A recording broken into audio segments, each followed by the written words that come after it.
What's up, guys? Welcome to Daily Dose of Reddit. This is your host, Zach, and today's subreddit is another new one. And see, before, I thought we hit the peak of revenge with r/supernova revenge or r/black hole revenge. However, apparently, there's this other subreddit, r/SingularityRevenge, and this actually says in the about little thing that this is the tippy top of the hierarchy of revenge magnitudes. So this is the Zarbomba of revenge. Or I guess the singularity of revenges.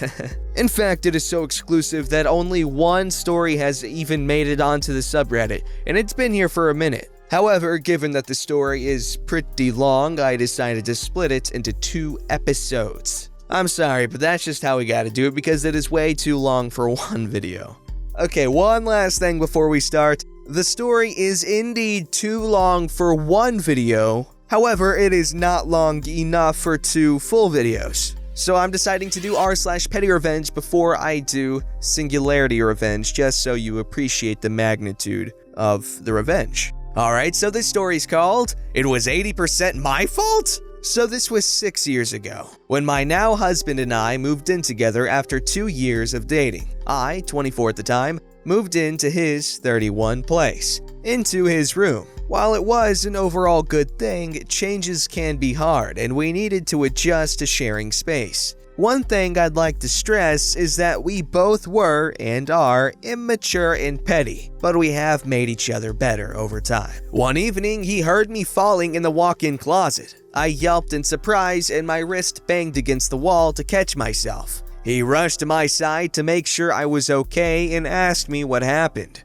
I may have kicked the clothes he left on the floor, and they were khaki shorts on khaki-colored closet floor mats. Or pointed, or straight up said it out loud. We have embellished the story over the years, so it's hard to remember the truth. But the message was, I tripped, and it's because you don't pick up your clothes. He definitely said, it's 80% your fault for not looking, and went back to what he was doing. I was so mad. I took every piece of clothing I had, edit from the hamper. I figured I would be the one cleaning it up after, making my point, leaving clothes on the ground is inconsiderate, and spread it on the floor of the room. The slight furrow of his brow when he saw the mess of clothes on the ground was a start. If you trip, it's only like 20% my fault, I added. He frowned. A total success for me. It worked better than nagging, and I didn't have to stoop to being his maid. We ended our night laughing at our pettiness and picked the mess up together before going to bed. He picks up his clothes now, mostly. We now use Nerf guns to shoot each other when we squabble. Oh, that's cute. Just make sure it doesn't end up compounding into pent-up resentment. However, you guys do seem to make sure your frustrations are known to each other. So, y'all should be good. This story's called The Old Uno Reverse Card. One day, I came home from work and someone else's car was parked out in front of my house. No matter, I park outside my neighbor's house. When I wake up the next day and go out to my car to leave for work, there's a note tucked on my windshield. I unfold it and it reads, "Do not park here ever again or else," in a font so large it takes up the whole page of paper. I folded it up, placed it in my glove box, and there it sat for nearly a year. Until the day he parked out in front of my house. I tucked the note he left me on his window and went to bed. The next day, as I was enjoying my coffee, I watched his wife go to get in the car and noticed the note. She read it with a puzzled look that quickly turned to rage. I thought she would storm over to ask me about it, but apparently, she recognized her husband's handwriting and went to ask him. He had to sheepishly explain to her that he left it on my car and she brought him over, tail between his legs, to apologize. We had a beer, he stared at the floor the whole time. It was cool. You gotta appreciate how everything gets resolved in the end. Conflict can directly lead to closeness. Okay, not directly, but indirectly. Getting over the conflict leads to closeness. Directly. And this post demonstrates that perfectly. Love thy neighbor, but don't love thy neighbor's wife too much, otherwise you'll get into some trouble.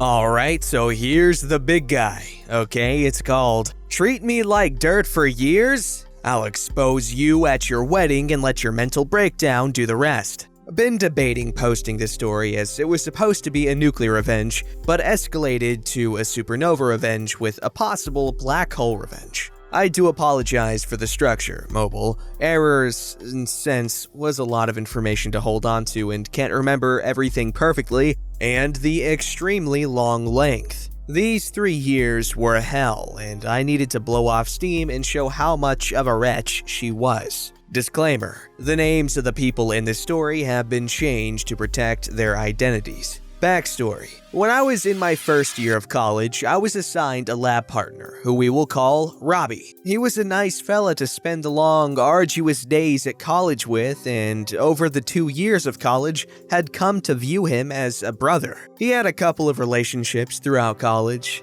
The first ran its course throughout the year, concluding with a relatively peaceful end. His second relationship introduces the star of the story, who I had theorized as an entitled person. However, upon revising this tale, I believe she is an insidious hag. Her name? Sally. College. Sally was lovely to be around for the first couple of months. I even admit some jealousy of their perfect relationship. Once the 4th month began, Sally began asking if anyone could give her some money for lunch, to which either Robbie or one of her friends would give her some money for food. After the 3rd time asking, next to no one provided anything, so she dragged Robbie away and returned 10 minutes later with food. This continues for most of the year of her going around cornering people, sometimes even other random students, and shaming them into giving money or food. She attempted this on me once whilst I was waiting to be served in the cafeteria.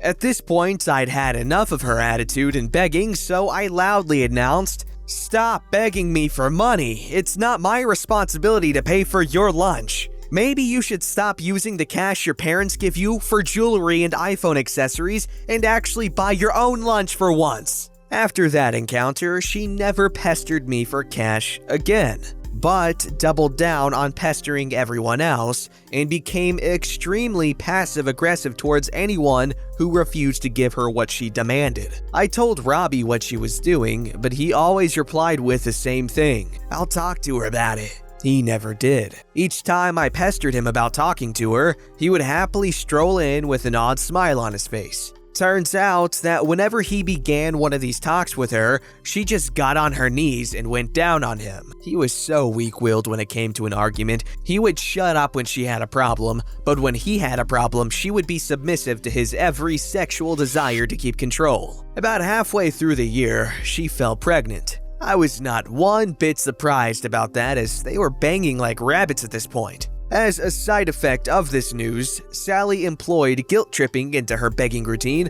and was returning with 10 to 30 pounds. She was becoming unbearably toxic at this point, as she was showing off her loot. I had enough. I excused myself from the group and texted a few others who disliked her begging, and proceeded to the college's office and told them what Sally had been doing. Within a day of our report, Sally no longer begged or shamed anyone in college for the remainder of the year, and I thought it was finally over, that she had learned her lesson. But oh boy, she didn't. If anything, I had just stoked the fire of her rage, but she was unable to act upon anything, and she would have been kicked off of her course if anyone else reported her about her activities. I savored my victory and enjoyed the peaceful last 3 months of college with her death glare constantly on me. Work life. After we went our ways after college, most of the people from our friendship circle went to further education or begin careers. I still remained in contact with Robbie and a few others and did what I could to support him in preparing to be a father. I even went to the extent of inviting him and Sally to come and take care of my much younger siblings to give them a taste of parenthood. Surprisingly, Sally thanked me for giving her the experience and hadn't done anything out of the normal. I'd have expected her to do something petty to get me back, but alas, nothing happened. Robbie thanked me graciously for the experience and offered to pay me back with some drinks, to which I had accepted and had a good time, if I might add. It was odd. Sally was obviously pissed about me spewing her little guilt-tripping scam, but wasn't doing anything. I was extremely perplexed. I could see the anger in her eyes behind her lovey-dovey smile, but didn't know what she planned on doing, so I stayed alert for anything out of the ordinary. This weird state was ongoing for a few months, with me noticing that Robbie was becoming even more distant with me, and becoming more and more defensive about Sally to the point that our friendship was hanging by threads. I was having thoughts of terminating the friendship due to the severe animosity between us. But out of the blue, I began receiving invites to parties and was pleasantly surprised about the welcoming atmosphere. Even after having a drink or two, Sally was bearable to be around. I think we sort of found a temporary middle ground during our mini Cold War. After a month of this middle ground being established, Sally texted me more than usual, especially after I had attended the parties over the year. She usually asked me questions along the lines of, "Be honest, do you like me?" To which I replied, "When you aren't being a pain in the ass," every time. In truth, I tolerated her for Robbie's sake. With things being more stable between the three of us and nearing the end of 2017, Sally must have been drinking one night again and began texting me very provocative texts, proclaiming that she found my stubborn attitude sexy and began getting bored of Robbie. This was usually followed by a nude. Let me tell you that even when I first met her, I didn't find her attractive, especially after she had her baby. She had let herself go hard. I told her very specifically, "I'm not interested in you, please stop sending me nudes." Thankfully, they stopped, to which I praised the Lord. It was such an awkward position. The next afternoon, I got a call from Sally. I expected an apology along with the explanation of drunk dumb crap, but nope. She went right into a crazed rant about me taking advantage of her whilst drunk. I was completely confused at this point, but here was the brief exchange of texts. "Are you in love with me?" "Not in the slightest." "Then what was all that last night?" "You began the conversation last night, and before I could tell you to piss off and leave me alone, you began sending pic after pic to me. It's not my fault for your drunken decisions." She remained silent and put the phone down. The nudes she sent went through iMessage, so they were permanently attached to the conversation. It was like a jump scare every time I saw them. After a couple of hours, I received a call from none other than Sally. "I'm sorry, please don't tell Robbie. I was really drunk last night." I thought so. I won't say anything as long as you stop being a passive-aggressive ass to me. I also suggest you talk to Robbie, but don't outright tell him about what you said. "I promise, I'm sorry." After this happened, the remainder of 2017 was a breeze. No problems at all. Robbie even proposed to Sally and wanted to get married in 2018. Everything was going well. Me, Robbie, and Sally even went out for drinks together. However, they conveniently left when it was their turn to pay for drinks,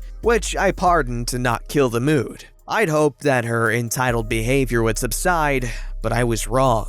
Wedding setup. Around the start of March 2018, I received an invitation with a small note inside asking if I could donate towards their wedding. At that time, I was having financial trouble and told them so. Because I was pretty handy with Photoshop, Robbie proposed an idea which would use those talents. He asked if I could create a fancy collage as well as a slideshow for the wedding ceremony. Robbie asked Sally and she agreed. Sally and Robbie sent over 200 photos to me requesting I enhance them and provided an idea on how they wanted their collage. I told them I could do them both. However, due to the size of the task, it would take me a number of months to go through all of them, as I had to go to work as well as take care of my younger siblings. Robbie, being the fair and understanding guy he was, suggested that they provide a few things in return, to which I declined at first, but he wouldn't take it as an answer and forced me to make 3 requests and conditions.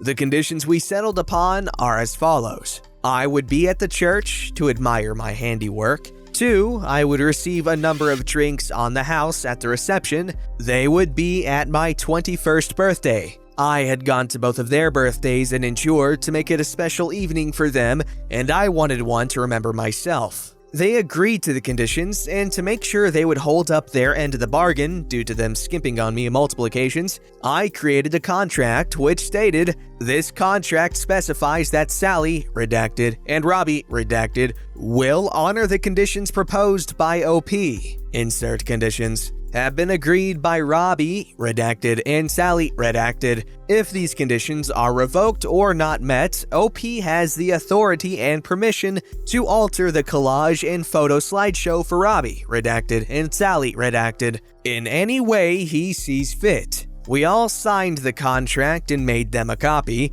then set off to begin the projects. I didn't hear too much from either of them until a month or so after the signing. Robbie texted me telling me that money was running low and had to make cuts to the amount of people at the ceremony and wouldn't be able to include me in the ceremony or provide the drinks promised. I was a little irritated, but understood and told him I would forgive the 2 broken conditions if he attended my birthday. He assured me that he would be there, and I relaxed, hoping he would keep his end of the bargain. May 2018 comes around and my 21st arrives. My parents request that I take my dog for a walk in the local park for an hour or 2 so they could prepare. I go for a walk, receive the text, and return home. As soon as I enter the house, I receive a royal birthday welcome from friends and family. After going around thanking people for attending, I notice Robbie wasn't present. I shoot him a text but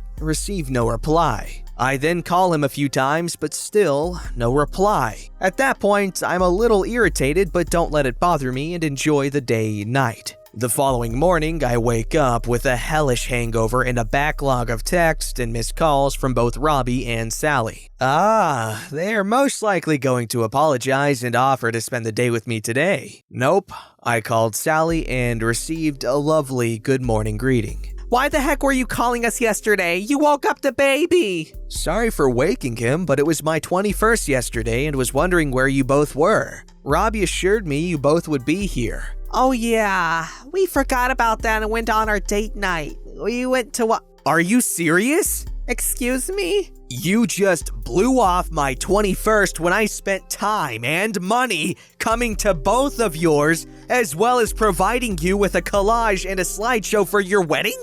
I was feeling a little tired and Robbie told me I didn't want to go to your stupid birthday. Oh, I see how it is. I'm just a tool to you, aren't I? I'm sorry, alright, just please don't mess with my collage. I've told everyone that there will be photos of our life together and you edited them. I couldn't give a crap. You and Robbie have broken the 3 conditions that we agreed upon, and per our contract, I can do whatever I want to the collage, and you can't do squat about it. Click. Alright, y'all, I hate doing this to you, but it is literally almost very perfectly in the middle of the story. And what's the point of a cliffhanger if it's not really a cliffhanger? And don't worry, you won't have to wait long, maybe a few hours. I'm not sure when this is actually going to go up. Hopefully the same day. Don't forget to like, subscribe, and hit that bell to never miss an episode.